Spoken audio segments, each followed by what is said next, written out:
Hello, everybody, and welcome back to Trafford Talk. Today is the second episode of Let's Talk United, a series with me and Robbie, where we're going to be discussing various issues going on at the club. Obviously, this podcast, especially this Let's Talk United podcast, is available on Spotify as well as YouTube. Obviously, on Spotify, we're called Trafford Talk. It's Trafford Talk, isn't it, on Spotify? Right, Robbie? Trafford Talk podcast, yeah. Trafford Talk podcast, yeah. Give us a And follow all over of there. these, yeah, follow us over there, and obviously all of these episodes will get uploaded to there. So if you prefer to consume it that way, obviously that's available. Give us a follow on Spotify; it helps us. Subscribe to us on YouTube. Obviously, follow us on Twitter and everything like that. It would be very, very much appreciated. But as ever in the show, I'm joined by Robbie. How are you, Robbie? You all right? Yeah, I mean, I've just got new AirPod Pros today, as I was saying to you. So hopefully they stay in my ears. They stay working the full time, because I previously, guys, I mean, you obviously won't know, but I've had so many issues with my old AirPods. So yeah, I stole them off my mum because you get a new phone today, and they came with them. So yeah, it was an absolute no-brainer. But Nice. I mean, we definitely need to talk about Man United just now because I mean, you called an emergency podcast to discuss this, and I mean, it's about my two favourite people, previously, not now, but it's a lot to talk about and a lot to cover. Yeah, well, of course, today we are talking about that Paul Pogba interview, in which he came out on Sky Sports. It was just one of those normal pre-match interviews before a game. Usually they're quite mundane, these interviews. There's not usually much in them. It's just kind of looking forward to the next game, going to keep working hard, all this. But no, this interview was extremely explosive from Paul Pogba towards his former manager, Jose Mourinho. And it was revelationary, this interview. It's incredible. I mean, I'll fire us off one of the first quotes. Maybe Ollie wouldn't pick them, meaning players, but it's not like he puts them on the side like they don't exist anymore. That's the difference between Mourinho and Ollie. Now, that is a pretty strong quote, pretty strongly worded quote. Now, do you think this is just kind of... do you think this is partly because of what Mourinho said about Ollie? Do you think Pogba's decided in this interview he's going to come out and stick up for him? See, I don't even think that's anything to do with Pogba as really as much as other players. Because I mean, Pogba, he gets on with all the guys in the dressing room as well, and you can tell that from the atmosphere and all the videos, he used to do. But I mean, you look at Henrik Mkhitaryan, you look at Luke Shaw, even, I mean, to a lesser extent, Phil Jones, Chris Smalling. They kind of got, kind of pushed out. I'm not saying they're the best players in the world, but I still don't think he went about it the right way. I feel as if it was like kind of silent treatment. I mean, you guys in the comments, obviously, thanks for tuning in, but tell me what you think. Maybe I have picked it up wrong, but that's what I got from it. Pogba was still in about the team for the majority, of the games of the years under Mourinho. However, it was players like Mkhitaryan and Luke Shaw who really just didn't exist who didn't exist at all under Jose Mourinho, which is just shocking, and it can't work, Well, it's funny you mentioned Luke Shaw, actually, because Pogba also said for Luke, Ollie helped him a lot. It was a difficult season with Luke with Mourinho. This season has just proved he has the quality that he's always had. Now, do you think... I mean, we kind of saw on Sunday alone the difference between our players being managed by Ollie and being managed by Jose Mourinho. Because a lot of the players who did well on Sunday were players that were kind of marginalised by Mourinho. So we're talking Luke Shaw, we're talking Fred, obviously we're talking Paul Pogba. You could probably even put Marcus Rashford and Lindelof in that bracket as well, which is basically a whole team. So what I'm interested to know, do you think, because I'm trying to think about how calculated this interview is, do you think this interview was something Pogba probably realistically wanted to do after we played them the first time, but he couldn't because we lost 6-1? Or do you think it's just because of what Mourinho said after the game about him. Do you think this is a premeditated interview that was planned by him and the club, or do you think he just sat there and went, "Do you know what? I'm just going to spill some tea here"? I mean, for me, I don't think Pogba's kind of that way inclined. He's quite a laid back type guy, and he's very religious, and I don't think he'd act like that. I mean, you prove me wrong, but no, he just doesn't seem that type of guy that would come out and do that. Just have it written down, and be like, right, if we win today, I'm going to say all this. Do you think that, honestly? Because, I mean, I'll put this question out to you. Like, Pogba has been controversial, but he's been controversial in a way where it's just different, and it's not what we are used to. But that's more like kind of probably heat of the moment, question get put on him, and bang, rather than his agent. I mean, maybe his agent's an absolute idiot, but someone can maybe be in his ear and be like, "Look, say this." I just can't see that from Pogba. Like, obviously he's pushed moves, he's pushed bigger fees, and I mean, people would argue that he's pushed Mourinho out as well. It was like a choice almost between the two of them. But I mean, do you think that about Pogba, that that's premeditated to do that? I can't see that happen. It's just not Pogba. It's just not who he is. So, I mean, for the record, obviously, I agree with everything Pogba said. I think it was brilliant he came out and did it, and I think he's won a lot of people over by doing this. I just have a feeling because the guy was brought in by Jose Mourinho as kind of like the poster boy of this new era, and he was kind of built up quite a lot in the club and his stature.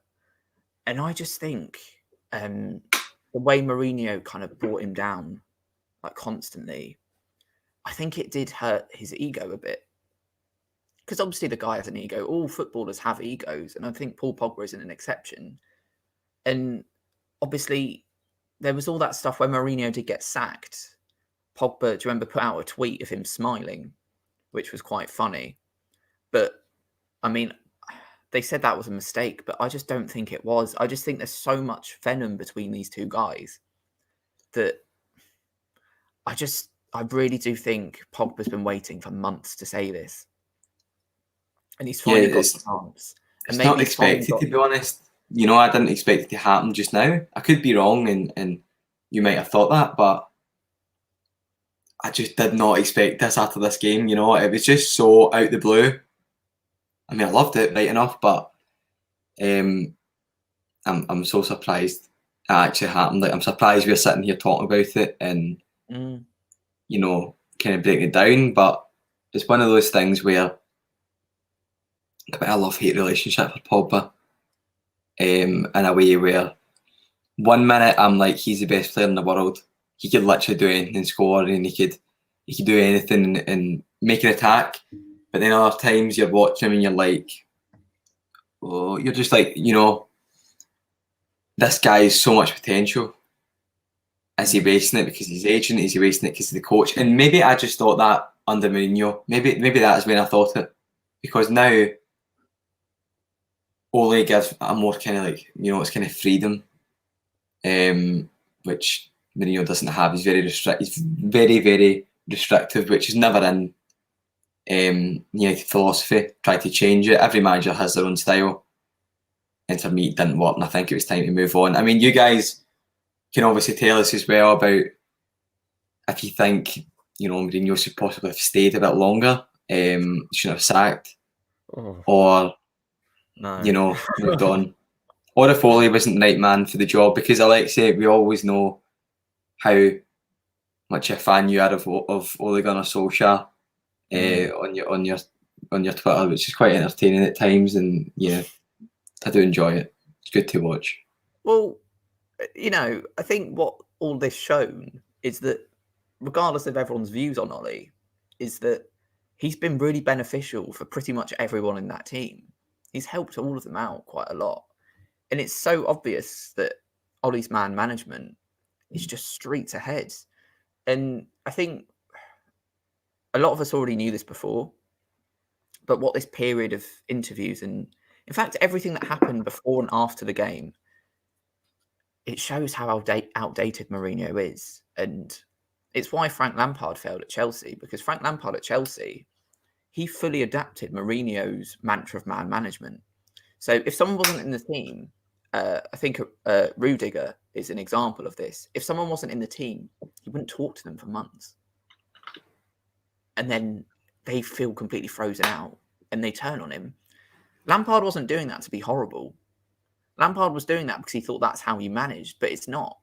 The difference between someone like Frank Lampard and Ole Gunnar Solskjaer is Ole Gunnar Solskjaer has the man management skills of Alex Ferguson, whereas Frank Lampard has the man management skills of Jose Mourinho. Now, how many managers now, can you name any? Because I'm struggling. How many managers use that approach that Mourinho uses, this really combative approach, and are actually successful now, Robbie? Like, can you name any? It's a very old-fashioned, outdated type style, I would say. I'd say it's outdated. I wouldn't even need to really dive into much detail. It's just easy to see, isn't it? Like, there's so many managers that are just Mourinho type style, but they've just kind of taken that extra step to move away from it. Like, you look elsewhere in this, even Diego Simeone, I feel as if he relies on strikers and a wee bit more kind of creativity more. Whereas Spurs, no, they've not got much going for them, do they? And maybe Jose Mourinho did win all these titles because he had such an amazing defence. And this year he's got Joe Rodon and Alderweireld, who aren't terrible, but they're not. We tried to sign. They're not Ricardo Carvalho and John Terry. It's not the same. Yeah. So you need to take that with a pinch of salt and go with a different approach completely, possibly. If Heung-min Son, Lucas Moura, Harry Kane, and Gareth Bale, they're the best players in the team probably. And Mourinho sets up as if the defenders are the best players in the team, which is just it's counterproductive at the end of the day, and it doesn't work. It's actually very good. That's what I would say. Analysis of the situation at Spurs, that he's got really, really great world-class attackers, like you said, but he sets up like he's got the best defense in the world because he focuses on the defense, but the defense is pretty terrible, and I think it's quite ironic because obviously Toby Alderweireld is someone he really wanted at Manchester United, but he doesn't seem to like Toby Alderweireld now. Danny Rose was someone he tried to sign for Manchester United, and as we saw on the Amazon documentary, they really do not get on. Now, kind of linked to what I noticed, you mentioned John Terry there and Carvalho. I saw a quote from John Terry yesterday. It was originally from about 2008, I think. But he said that once you get injured under Jose Mourinho, he won't talk to you. Like, he sees you as mentally weak, physically weak. He won't talk to you. Now, the fact Mourinho was doing that then, but obviously was quite successful, shows it's probably worn off now, that kind of thing. If we look back to the second season under Mourinho, do you remember we started really well, but then Pogba got an injury? Now, do you think maybe the start of the decline in their relationship could have been because of this kind of Mourinho thing of, Pogba got injured, so he's weak, and he didn't fight properly for him or something? Do you think that could be associated with why they went from being this close to just completely distant?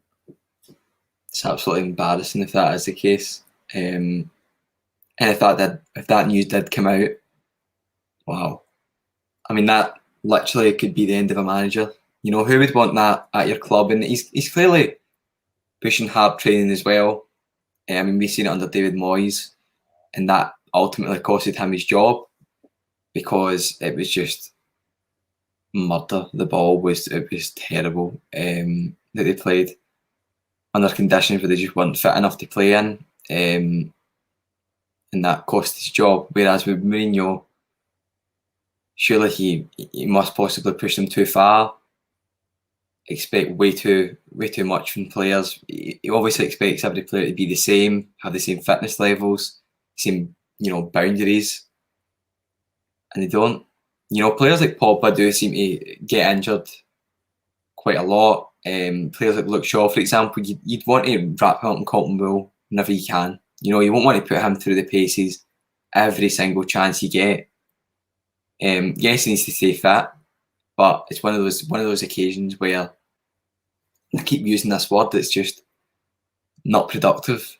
Yeah. Pushing players, and it's that's outdated. And I don't even think it is outdated, because if a player was injured back in the day, they probably still wouldn't play. Probably would still sit out, and it's that occasion where Mourinho thinks everyone, if they're not playing for him that day and for every day that season, then they're the worst player in the world, and they need to train separately, and yeah, Pogba is a player who would stand up to that, I can imagine. So I think that could be the case. Yeah, because kind of linked to what we were saying there, and Paul Pogba in that interview said, one day I had a great relationship with Jose Mourinho. The next day I didn't know. I don't know what happened. So it was literally like suddenly the switch went, didn't it? And like you said, it's so counterproductive. I mean, I'm trying to think of factors. Obviously, we discussed like maybe the injuries with Pogba, but a lot of people say about Mourinho that it was Real Madrid that broke him. He got so basically the internal politics and the backstabbing at Madrid got into his head so much that he just wasn't the same man afterwards. He became a lot more bitter, but a lot less trusting of people. And because of players like Sergio Ramos and Cristiano Ronaldo, Nico Casillas at Real Madrid, they tried to get him sacked in the end, and it worked. Do you think maybe because Pogba was obviously the centerpiece of the team, he was probably the most powerful player in the dressing room, like you said, do you think it was a paranoia thing? Do you think he just thought, well, Paul's injured now, or, Paul's the best player, so I've got to keep him at arm's length because he might turn on me? Do you think it's like a extreme paranoia thing, maybe? I mean, this is just speculation, but it's one of those occasions where Jose Mourinho, he's one of those type of guys, who will always think he's right. He'll always think he's spot on, and whoever goes against him, even slightly, even that wee bit, no matter how long they've been at the club for, it doesn't matter, to Jose. And he used to be the best manager in the world, I would argue. But it's just, players just can't stand for that anymore. And as you said, at Real Madrid, Real Madrid aren't actually players. They're more kind of superstars, celebrities back in that time as well. And they just wouldn't stand for that. It's outdated type of style. Probably Inter Milan, you had your players like Javi Zanetti, you had Maicon, Lucio, those type of guys who would Cambiaso, the list goes on, Diego Milito, who would really probably just fight through anything, and it worked. A really mentally strong team that could just powerhouse their way through absolutely everything. But then you go to a team like Real Madrid, yes, that he did have success, but I mean, how could you not win something with one of those teams? That's the thing, isn't it? Because obviously it's probably harsh on him for us to say he wasn't successful in Madrid, but one league title in 3 years isn't really that great at Real Madrid, is it? And yeah, like you said, it's like players at Real Madrid were individual celebrities. And I mean, maybe he saw that in Pogba. Maybe he saw Pogba as one of those celebrity type players. And maybe that's why he turned on him a bit. But I mean, I'm going to move. So what we're going to move on to now is basically everything that happened on Sunday with Mourinho, because Pogba said on this, we won the game, he lost the game, and he doesn't want to speak about the game. He wants to speak about the dad of someone else. That's what he does. Everybody knows him. It's very Mourinho. Now, do you think what we saw from Mourinho on Sunday, with his comments about, obviously he said Pogba should get sent off, but the absolutely crazy comment about Ollie's parenting skills, do you think it's at the point where it's a very powerless man and he's just shouting because he doesn't know what else to do and he's helpless? Or do you think he's genuinely just doing it as mind games because he thinks he is still at the top of his game? Like, where do you think he is mentally at the moment? Surely he knows he's messed up going to Spurs. I feel as if there's literally like a threshold which no one can go over at Spurs, and especially with this team, they're just not going to make, kind of break the barrier. It's not going to happen. Surely he knows that. Surely he doesn't still think he's the best in the world, because he's not nowhere near it anymore. To be honest, outdated as I keep saying. But I mean, that at the weekend was crazy. Absolute suicide.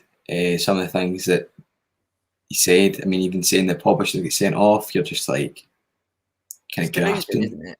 You're grasping. You're grasping at things that could possibly have went your way, but you're not actually talking about how you played as a team and how defensively, they set up, which was just pretty poor. Joe Rodon was not great, and then you look elsewhere, and Alderweireld, as you said, I mean, he was a Man United target, so was Danny Rose. Danny Rose doesn't play, he's not played the game yet this season, and Alderweireld looks, as if he's going to move on. And you look at that and you're like, did he just want players in for the sake of it and maybe bring in another trophy and then that was it? He would just go? Or it doesn't seem to have any sort of longevity with Jose Mourinho, which is the red flag for me. And it is for any manager. And that's why I do like Ole, because I think he definitely has like he's got that kind of charisma where he knows his level. And he knows that he's fine every single day, win the fans over, which shouldn't be the case, but he does need to do it, and he's a realist, which I think as well, which is great, because, for example, Jose Mourinho is just in his own wee world. He doesn't get you anywhere in life. He really is. So many things he says are so kind of crazy, and like, yeah, obviously we're saying about his methods and stuff and how delusional he is, and obviously the obvious comparison here, so probably the full tipping point for Paul Pogba and Jose Mourinho was, do you remember that training ground thing where Mourinho on the photos and stuff, yeah, and told him to go home? Now, I read an article about this the other day in The Athletic, and they said in The Athletic, Paul Pogba saw Jose Mourinho in the changing room before. They had a fine conversation or just said hi or whatever. Inside, everything's fine. They get outside, and Mourinho tells him to go away, is the politest way of saying it. And that just shows, isn't it? It's just a thing for the cameras. And he's like going out of his way to undermine Paul Pogba for the cameras. And obviously, Paul Pogba said maybe Solskjaer's methods work better because he is closer to people. Now, obviously, we know that to be true because Pogba and Solskjaer have a good relationship. And I think the reason I'm asking this question is because obviously I want to add a bit of balance to it, because everyone knows my views on Mourinho and everyone knows my views on Solskjaer. Have you got anything you'd like to say in defense of Jose Mourinho at all? Because I don't think I do. But is there anything you'd say to kind of stick up for him a bit? I think if Pogba's, kind of attack was premeditated, then I think that is quite, pretty crazy on his part. Just brings kind of unwanted pressure on himself over this period of time. But no, personally, I'm over Jose Mourinho. I loved him whenever he was here. Probably kind of underperformed. I don't know if that was down to Ed Woodward bringing the wrong guys in, the wrong personnel, or if it was down to Jose Mourinho. But as we say, guys, this is just complete speculation for what we're talking about. But no, I can't really back up much of what Jose Mourinho says, because, as I always say, his style is just in the past. And, I just prefer, a kind of more modern style of football, and it's better to watch as well. But at the end of the day, if you do get the points, then I don't care how we actually do it. But that wasn't even the case with Jose Mourinho. We're drawing quite a lot of games, struggling against the bigger sides as well. And then whenever we bet them, it was like a big party. Mine against Juventus in Italy, and hand behind the ear, and he was like, "Oh, where are the haters now?" and stuff. It was good at the time, but you look back at it and you're like, this guy's what age? Like 50, 40s, 50s. Do you know, he reminds me a bit of two people. He reminds me a bit of Donald Trump, and he reminds me a bit of Piers Morgan. He reminds me a bit of Donald Trump in the sense where it's like everything that goes well is down to Mourinho, and everything that goes badly is down to somebody else, isn't it? It's that kind of blame game thing. And then the reason he reminds me of Piers Morgan is obviously Piers Morgan with Meghan Markle just said so much stuff about her. But then as soon as someone said one comment to him, he walked off his show. And I guess it's that kind of egocentric dominance thing. I mean, do you just think that he's a man that can't take any kind of clapback? He thinks he can talk down to people. And we saw it with Ollie. He tried to talk down to Ollie. Do you think he just thinks he can just... I don't want to use the word bully because it's a strong word and I don't want to obviously go down that route, but you get the point I'm making. Do you think he thinks he can just dominate people, manipulate people? And because he's so egotistical, he just doesn't understand it when someone fights back against him. Yeah, the one time that I absolutely loved whenever that kind of happened, and it was when he was a pundit. It was kind of that period of time whenever he left and he was out of job. And when he did have the punditry job, it was almost as if he was kind of on his level, because he had these big time footballers, so he really couldn't kind of go up against and some veterans of the game, and it's almost as if he was kind of at his level. But it's whenever he's in the press room and he's talking to all these journalists, and it's almost as if he looks down on them at times and thinks he can get away with whatever he wants, and then everything gets taken out of context against him. Whereas really, as you said, it is kind of like a bullying type scenario that he does create at the club. Probably bullying is too far, but it's just if it isn't Jose's way, then it's no one's way. That's just like, if you don't agree with it, move on. And at the end of the day, Man United seemed to pick Paul Pogba over Mourinho, which I think was the correct decision. Yeah. And I think part of the reason why I think Solskjaer has been, obviously he hasn't won anything yet, but I think he has broadly been successful as Manchester United manager, is he's like the vaccine for Mourinho, isn't he? He's the reverse of everything Mourinho is. Mourinho will slag a player off in public. He'll be negative towards them. He'll take all the limelight for himself. Ollie doesn't do that at all. And do you think Ollie is closer to winning a league than Jose Mourinho was? Or do you think because Jose Mourinho got 81 points, he was closer? No, we're closer because Jose Mourinho, I feel as if we were going backwards after that time whenever we got 81 points. And to be honest, I couldn't even remember how many points we had. It doesn't mean anything, unless you come first and talk about points, then it's not a big deal. But personally, for me, I think I want to word this right, because it's quite controversial. But I think that Ole isn't as good of a manager probably as Mourinho. You can't say he is. Jose Mourinho's won everything everywhere. But I think Ole knows that he needs to be more kind of proactive with his players. He needs to be in the times almost. And as I always say, Jose isn't. He's got the old styles which don't work anymore, and that's why he's seen so many negatives in his teams. And he's even having bad relationships with the board, the club, which is just, that's kind of the final straw for me. Whenever him and the club can't get on, you need to move on at that point. Yeah.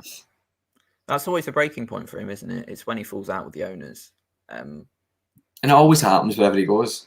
Yeah, he fell out with Abramovich twice, which is incredible, isn't it? And obviously, it's interesting because when he first left and he then took over at Tottenham like a year later, I think it was, he was quite positive about us, wasn't he?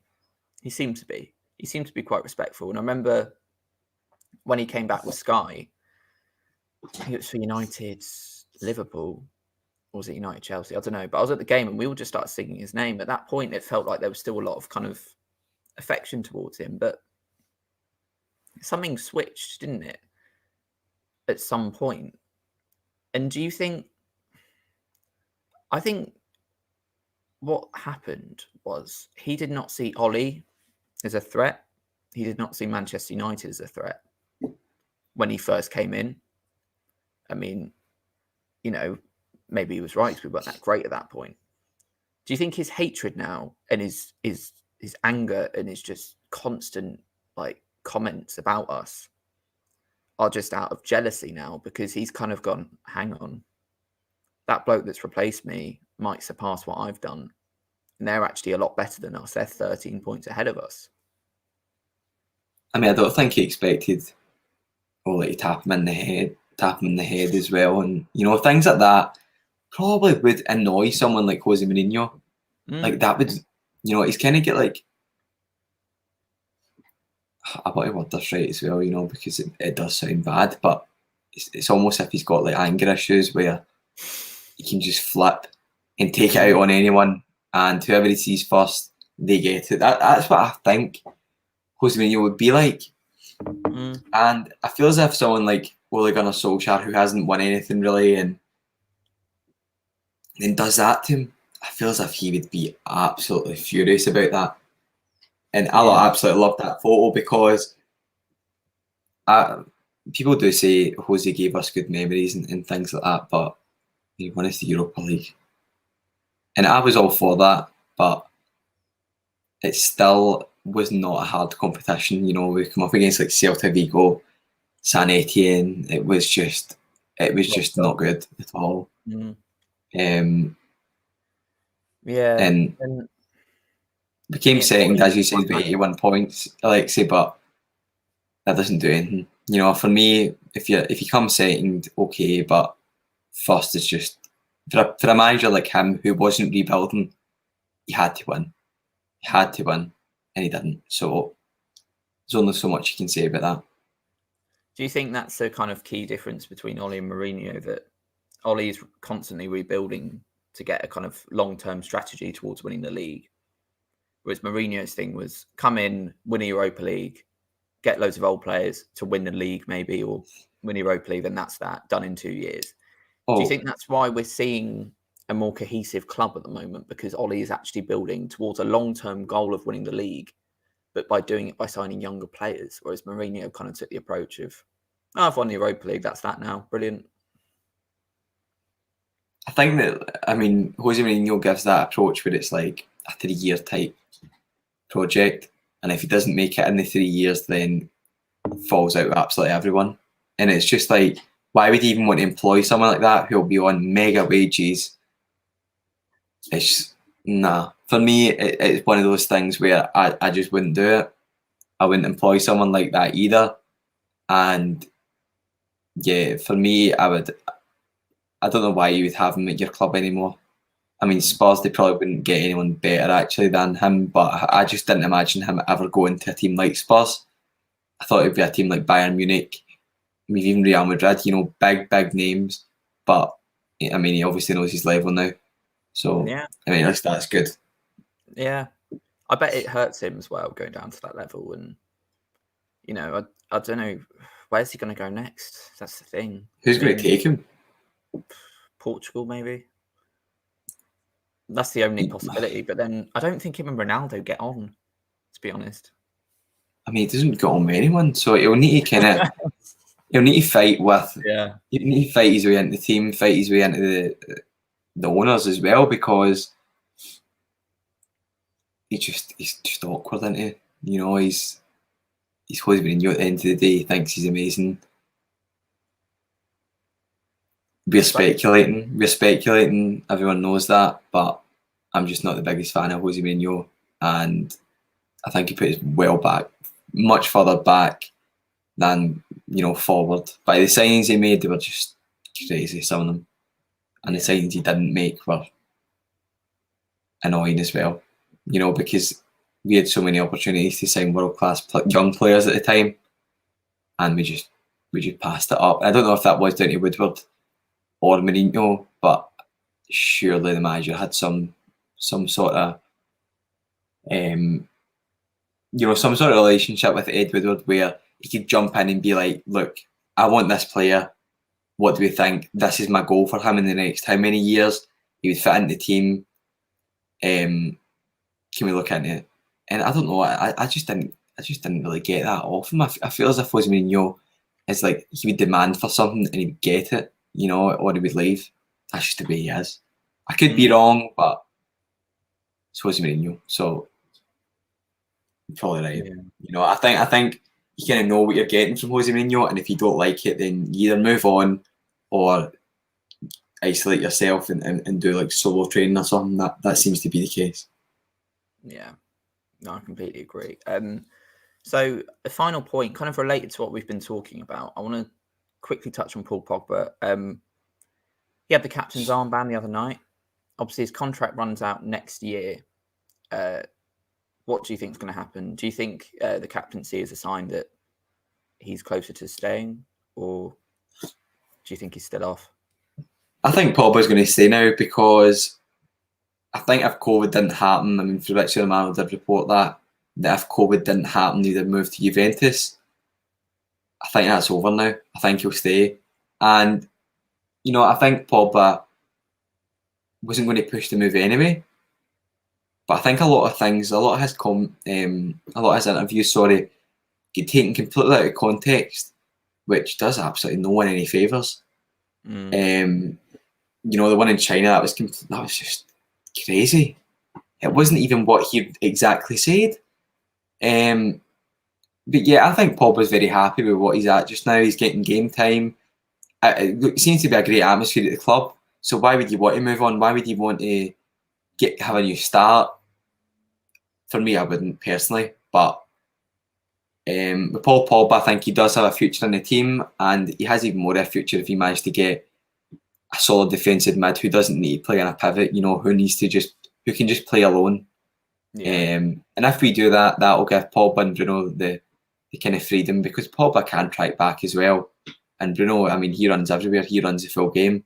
So it's not as if we've got like Juan Mata and Jesse Lingard in front of him. It's not that kind of scenario. It would be two players who do actually fight for the badge. Pogba does look kind of sluggish, but I think it's just the way he runs. He's got that kind of long kind of step. It's almost like a stride, which is very kind of unorthodox. You don't see it much. But he covers a lot of ground. He helps the defence from time to time.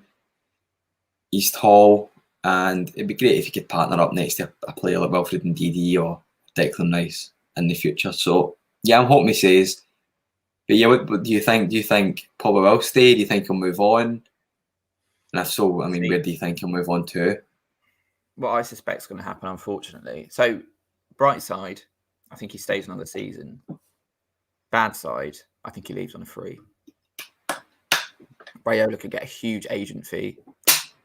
He could go anywhere he wanted, pretty much, because he's not going to go anywhere while he's contracted to Manchester United, because other than PSG, no one can afford like 80 million, 100 million, plus Raiola's fees, plus his wages. In a pandemic, it's just not possible. Whereas I think if he thinks, all right, I'll stick around another year, then I can go literally anywhere I want. So unfortunately, I think, obviously, I have no idea what's going to happen. That's what I think is going to happen. But I hope he stays, because he's been brilliant recently. He's been a lot more dominant in his performances, I think. Like in that first half the other night, he just dominated them, didn't he? Like he just looked so much better than them. Yeah, I've missed that from Pogba though, because under Mourinho he played a much more kind of like restricted role, where it was like, you know what, do this, I'm going to shout at you from the sideline if you do anything out of line. But all he kind of gives the players, every single player, he's like, look, you've got the freedom to be yourself. And Alex Ferguson had that as well, where he'd give the players the freedom. However, in the back of their mind, they still know their role, they still know what they need to do. And at the end of the day, they'll do anything to get the win, which for me just now, I think we finally have a group of players who look as if they want to be there, bar maybe like a few, but it's not the end of the world. I think Ole's done a great job. I think he's done a much better job than Jose Mourinho ever has. Yeah, I completely agree with you. But yeah, that'll be all for today now. Thank you very much, Robbie, for joining me. It's a very enjoyable discussion about our lovely former manager and our current midfielder, and hopefully, well, I'm sure Mourinho will respond eventually. Obviously, his response to this last night was basically, "I don't care what Pogba says," but he's not going to respond when he's down. If he wins a League Cup or something, or if he wins a few games, he's going to make some comments about Pogba, I think, and we'll see a reignited feud, and we'll probably be sat here talking about it again because it is entertaining, isn't it? It's exciting. But as ever, guys, make sure you like the video. Obviously, subscribe to Trafford Talk on YouTube and Spotify. Follow us on Twitter as well. That'd be brilliant. We'll be back for another episode in a few days. Obviously, we've got a new Let's Talk United pods. I think, are we aiming? Yeah, we'll go for the start of the week. Yeah, there'll be a post on Twitter about that as well. Just letting you guys obviously know when we'll be on, when we'll be live. It will be me and Alexei at the same time anyway. So if you just check out on our Twitter as well, we usually do tweet about it anyway. So it will be good. Alexei, you going to tell the guys about what we're actually talking about, or are we leaving it just now at all? Yeah, kind of brief. It's going to be kind of a bit more of a memory lane episode for us, about the times when we were really good at football, kind of late 2000s era of Manchester United, which is kind of when me and Robbie were kind of growing up. We were little kids, well, fairly little throughout that period. And it'll be a nice kind of like reflection period over that era, kind of talk about our favourite players in that era. Obviously, there's some massive players at that time. Ronaldo, Rooney, incredible players, Giggs, Scholes, Ji-sung Park, Robbie, bit of a favourite, isn't he? Yeah, I like Ji-sung Park. He's one of my favourites. But I mean, we'll definitely try and keep it to about 45-minute mark as we have done previously. But I think this will be a hard one to keep down because I've got so many memories. On for hours. in the 2000s, it's wow. The glory days for me. Yeah, in both of our lifetimes, they were the best times, 100%. Because I was born the year we won the treble, so obviously I don't remember that because I didn't exist. So no, I wasn't even born then. So as I say, I wish I could remember it, but I'm not going to sit here and talk about it and lie like you guys. And remember, we could bring on Ahmed one week and he could teach us about it, because I mean, I've watched so many videos on it. I've watched the game and it's like, I wish I was there. I wish I was old enough to watch it. I wish I was alive. Yeah. But yeah, Ahmed's, one of the guys who knows absolutely everything about United in the 90s, United in the early 2000s. So it would be good, obviously, to maybe bring him on as a special guest one week, if you guys would like to discuss, even the 90s, because I do still know players, Alexei. I don't know about you, but yeah, I know still a lot of prominent figures. So yeah, I've got quite a lot of knowledge on the 90s, but obviously it's the thing, like you were saying, I wasn't alive for it, so you don't kind of have the same memories that you attribute to kind of, obviously like the late 2000s era that we're going to talk about. But so yeah, that will be, I think, Monday. We're going to we'll go for Monday. Yeah, with that, probably similar time to this, about 1 p.m. Probably be a long one, nice little discussion. Obviously, keep getting involved in the comments and everything like that.